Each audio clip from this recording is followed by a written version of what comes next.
Hello everyone. Today I'm going to discuss a small topic in public economics about public revenue. Public revenue has its own significance in welfare state because it enables the government to fulfill the social and economic objectives. When we talk about the public revenue, there are various sources of public revenue, especially tax and non-tax. And public revenue is one of the important branch of public finance. It deals with various sources of revenue which the state might derive as its income. These sources include from taxes, commercial revenue in the form of price of goods and services supplied by public enterprises, administrative revenue in the form of fees, fines, gifts, grants, etc. According to Professor Dalton, public revenue can be taken or considered in two senses, narrow sense and broader sense.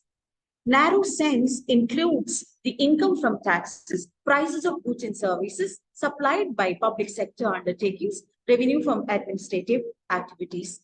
When we talk the public revenue, when we consider the public revenue in wider sense, it includes all the income of the government during a given period of time, including public borrowing from individuals and banks, and income from public enterprise is also known as public receipts.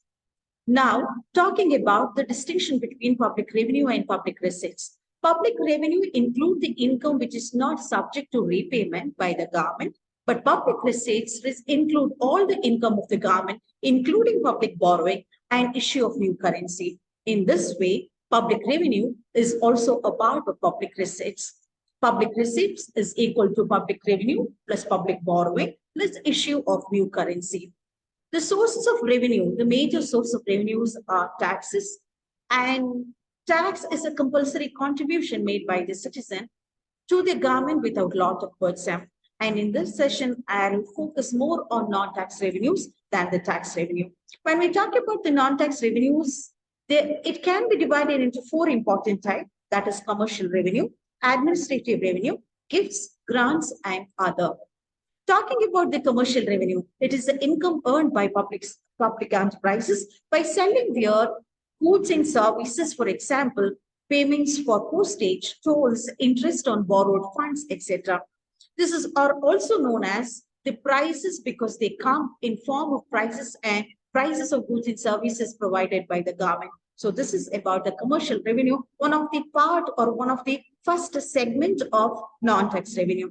Talking about the administrative revenue, there are few administrative revenue to be considered. These are the payment to defray the cost of each incurring services undertaken by the government in the public interest.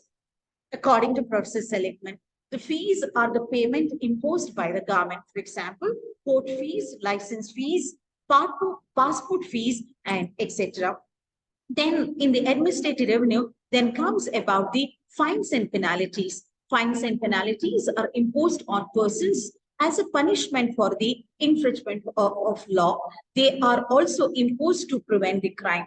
Fines and penalties are arbitrarily determined. There is no particular slab as pre-decided.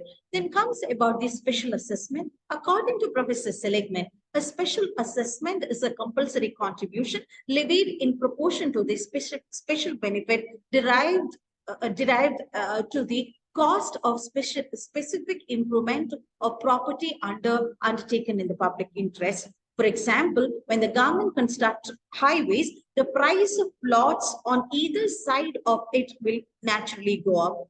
These are for the landowners may be required to bear a part of expenses incurred by the government. So such charges are called the special assessment, which is also an important part of administrative revenue. Then comes about the gifts and grants. In the general, gift and grants are generally, this is a payment made by one government to another government for a specific function. For example, central grant to the state government.